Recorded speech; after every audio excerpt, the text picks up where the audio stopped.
Երկու կարգավորումներ մեկնաբանել է եւ ըստ էության իրավակ իրար պրակտիկային հուշել է հետեւյալը, որ այս կանոնակարգումների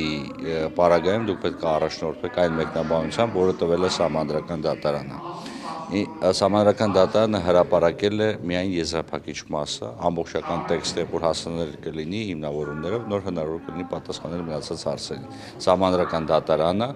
ապօրինի ծագում ունեցող գույքի մասին օրենքը հակասահմանադրական չի ճանաչել։ Այն տվել է մեկնաբանություններ, որը վերաբերում է օրենքում առկա երկու խումբ կարգավորումներին։ Պարոն Վարդանյան, Սահմանադրական դատարանը փաստորեն նեղացրել են գույքերի շրջանակը, որոնք կարող են անցնել այս օրենքով եւ խոսքը միայն հանցանքի հետ կապ ունեցող գույքի մասին է եւ պաշտոնը զբաղեցնելուց հետո ձեռք բերված գույքի մասին է։ Արդյոք չի նշանակում, որ բազմաթիվ գործեր, որոնք կան այս պահին, ուղղակի փլվելու են դատարանում։ Ցանկացած գործ պետք է ուսումնասիրել կոնկրետ հանգամանքների շրջանակներում, Սահմանադրական դատարանը չի նեղացրել գույքի շրջանակը, Սահմանադրական դատարանը նման գործառույթ ունի, Սահմանադրական դատարանը մեկնաբանել է այդ կանոնակարգումները եւ ըստ էության իրավակ իրար պրակտիկայի շրջանակներում տվել է դիրքորոշում, որով պետք է առաջնորդվի իրավակ իրարը։ Իսկ եթե 91 թվականից սկսած մարդը պաշտոն է զբաղեցրել եւ որոշակի գույքի է տիրապետում, բայց պաշտոն չունի այս պահի դրությամբ, այդ մարդու գույքը ենթակա է բռնականության։ Տեսեք, խոսքը վերաբերում է նախ ցանկացած առանձին դեպք, ընդհանրացումներ չեն կանում, առանձին ուսումնասիրությունների կարիք ունի։ 1. Երկրորդը, հիմքում օրենքի սկզբանը դրվել է հետևյալը. գույքը ի սկզբանե պետք է ապօրինի ծագումի ենթադրի։ Եթե ապօրինի ծագումը առկա եւ այդ ծագումը փոխկապակցված է անձի կողմից, որ անհամատեղելի պաշտոն է զբաղեցրել ծավալած ապօրինի գործունեության հետ, ապա այդ գույքը պետք է վերադարձի իրական սեփականատիրոջը։ Բայց ել եմ ասում, որովհետեւ կարողանանք մենք վերջնական դիրքորոշում արտահայտենք Սահմանադրական դատարանի կողմից կայացած որոշման մասին, մենք պետք է ունենանք ամբողջական տեքստ, որտեղ Սահմանադրական դատարանի որոշումը առաջի բառից մինչև վերջին վերջակետ դիտարկվում որպես մեկ միասնական փաստաթուղթ եւ այդ շրջանակներում է պետք ուսումնասիրել դեռ եզրափակիչ մասից զատ այլ մասերը, հիմնավորումները, պատճառաբանական մասը հրապարակված չի, հրապարակվի խոսենք։ Պարոն Վարդանյան, այսինքն միայն այս օրենքով հնարավոր չի լինի ամբողջապես այդ ապօրինի գույքը բռնականցել։ Ապօրինի գույքը հնարավոր կլինի ամբողջությամբ բռնականցել։ Այստեղ Սահմանադրական դատարանը տվել է որոշակի չափորոշիչներ, որոնցով պետք է առաջնորդվեն իրավակ իրարները այդ գույքը իդենտիֆիկացնելու եւ այն սուբյեկտներին իդենտիֆիկացնելու, որոնք ընկնում են այս օրենքի ազդեցության ներքո։ Պարոն Վարդանյան, եւ մի հարց էլ վարչապետը խոսեց երթվյալ ատենակալների ինստիտուտի ներառման մասին, բայց մենք մի քիչ դժվարությամբ ենք պատկերացնում, օրինակ ովքեր կարող են լինել երթվյալ ատենակալների, ինչ ազդեցություն կարող են ունենալ դատական գործերի քննության վրա։ Երթվյալ ատենակալների մասնակցության տարբեր մեխանիզմներ կան տարբեր երկրներում,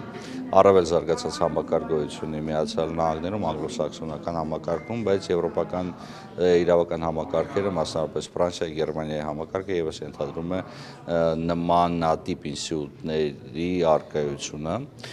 Խոսքը վերաբերում է այն դեպքերին, եթե դասական մեծ Ամերիկայի Միացյալ Նահանգների օրինակն ենք փորձում վերլուծել, ապա այստեղ երթվյալները ընտրվում են կողմերի կողմից, տարբեր նահանգներում տարբեր կանոնակարգումներ կան իհարկե, բայց նրանք որոշում են բացառապես անձի մեղավորության կամ անմեղության հարցը։ Նրանք են իրականացնում այդ մասով արդարադատություն։ Մնացած հարցերը ըստ էության կարգավորում են դատարանի կողմից, այսինքն դատավոր միշտ ներկայ է գտնվում, երբ որ կա երթվյալ ատենակալների ինստիտուտ, որոնք որպես կանոն չպետք է նախկինում դատված լինեն, չպետք է որոշակի փոխկապակցվածություն ունենան կողմերի հետ, բայց սա քննարկում է, որը իրավաչափային կարելի է ծավալել հաշվի առնելով նաև այն հանգամանքը, որ 1995 թվականի խմբագրությամբ Հայաստանի Հանրապետության Սահմանադրության մեջ ըստ էության ոչ թե նախատեսում էր, այլ սահմանում էր հնարավորություն երթվյալ ատենակալների մասնակցությամբ դատավարություն իրականացնելու։ Իսկ նոր քննարկում չի սա 95 թվականի Սահմանադրության մեջ առկա ձևակերպում ա եղել, թեև եթե վերադառնանք Հայաստանի պատմությանը, ապա միայն ռուսական կայսրության գոյության վերջի շրջանում են եղել երթվելատնականների դատարաններ, որոնք բավական արդյունավետ են գործել, եթե ուսումնասիրենք միջհեղափոխական շրջանային դատարանները, ապա կտեսնենք, որ արդարադատության մատչելիության եւ արդարադատության իրականացման տեսանկյունից նրանք որոշակի առումով արդարացրել են իրենց գոյությունը, բայց ամեն ինչ կախված է նաեւ նրանից, թե ինչ մոդել, նախ առաջինը պետք է որոշի ժողովուրդը, որտեղ դա սահմանադրություն սահմանական կարգավորումներ պահանջող գործընթաց է, երկրորդ պետք է հասկանանք ինչ մոդելով ենք առաջնորդում եւ այդ մոդելը ինչին է հանգեցնելու։ Նկատվում շատ գործիչներ, փորձագետներ կարծում են, որ դա կապված է սահմանադրական դատանի վերջին որոշման հետ։ Երեք արդեն փողոց էին փակել, ես խնդրեմ ձեր կարծիքը։ Գիտեք, անձը իր գույքը, հատկապես հափորին ձեռբերած գույքը, սովորաբար ձգտում է պաշտպանել բոլոր հնարավոր միջոցներով։ Չեմ ուզում նման մեկնաբանություններ անել, բայց ամենայն դեպս ես բազում դեպքերում ասել եմ, հիմա էլ պետք է ասեմ, ես զարմացած էի, զարմանում եմ եւ շարունակելու եմ զարմանալ մեր ընդդիմադիր այն գործընկերների վարքագծի վրա, որոնք ապօրինի ցակում ունեցող գույքի մասին օրենքը ամբողջությամբ սկսած սահմանումներից ավարտված եզրափակիչ եւ անցումային դրույթներում վիճարկել էին սահմանադրական դատարան, ըստ էության վիճարկելով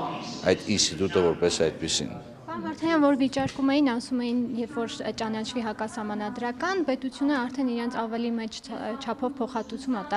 տալու, քան այն գույքը, որ բռնագանձվել է, Հակասահմանադրական օրենքը չի ճանաչվել։ Օրենքը հակասահմանադրական չի ճանաչվել։ Սահմանադրական դատարանը կարա ընդունի 3 տեսակի որոշում, ամբողջությամբ համապատասխանում է կարգավորումը սահմանադրության առանց մեկնաբանության, պատճառաբանությունները հաշվի առնելով իհարկե, համապատասխանում է սահմանադրական դատարանի կողմից տրված մեկնաբանությունների շրջանակներում եւ չի համապատասխանում։ Այսինքն չհամապատասխանելու վերաբերյալ որոշում մենք չունենք։ Մոռացեք այդ խոսակցությունները եւ հանկարծ չգնեք մանիպուլյացիոն դաշտ, որ սահմանադրական դատարանը հակասահմանադրական է ճանաչել։ Բայց սահմանադրական դատարանի սահմանադրական գործառույթն է նաեւ ապահովել սահմանադրական կանոնակարգումների այնպիսի մեկնաբանություն, որը հնարավորություն է տալիս ձևավորել միասնական պրակտիկա եւ ապահովել այդ միասնական պրակտիկայի շրջանակներում նաեւ սահմանադրության գերակայությունը եւ սահմանադրությամբ ամրագրված այլ նորմերի կատարում։ Ըստ էության սահմանադրական դատարանը առաջնորդվել այդ ճանապարհով, բայց եւս մեկ անգամ պետք է ասեմ, մինչեւ մենք չտեսնենք ամբողջական տեքստը սահմանադրական դատարանի որոշման, չեն կարող ընդհանուր պատկերացում կազմել սահմանադրական դատարանի պատճառաբանության վերաբերյալ։ Պատճառաբանությունը շատ ավելի կարևոր է, քան եզրափակիչ մասը։